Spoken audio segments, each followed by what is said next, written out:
Hai semua, selamat datang di vlog kita.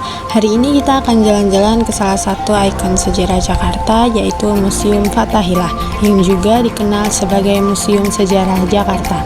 Yuk ikuti kami untuk menyelami cerita-cerita masa lalu yang tersimpan di sini. Museum Fathahillah ini dulunya adalah Balai Kota Batavia yang dibangun pada tahun 1707 oleh pemerintah Belanda. Awalnya digunakan untuk kegiatan administrasi VOC, tapi tempat ini juga menyimpan sejarah kelam karena ada ruang tahanan bawah tanah yang digunakan untuk para tahanan politik. Dengan gaya arsitektur khas kolonial Belanda, bangunan ini jadi salah satu simbol kota tua Jakarta. Oh ya, museum ini resmi dibuka pada tahun 1974 untuk melestarikan sejarah dan budaya Jakarta. Apa aja sih yang ada di Museum Fathahillah?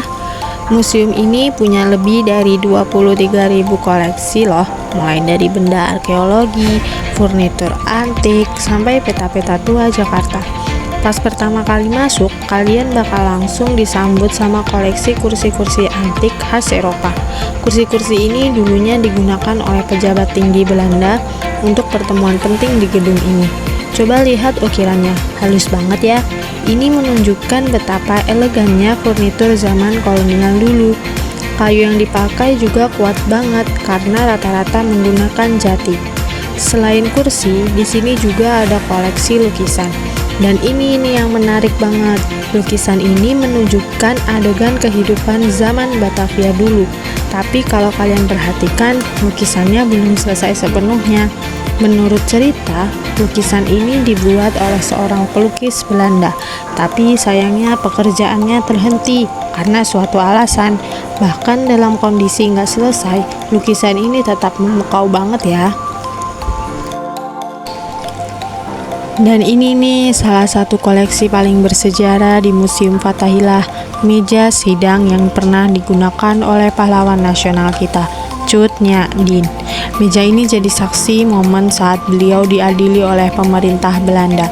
Cut Nyak Dien adalah tokoh perempuan luar biasa dari Aceh yang memimpin perlawanan melawan penjajah. Bahkan beliau juga sempat disekap di sini sebelum akhirnya diasingkan ke Sumedang.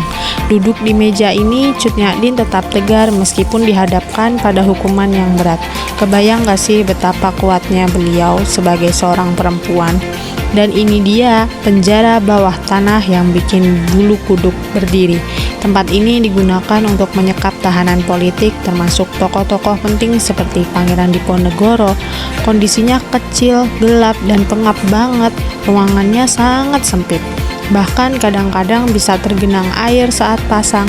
Kebayang gak sih gimana susahnya para tahanan bertahan hidup di tempat seperti ini?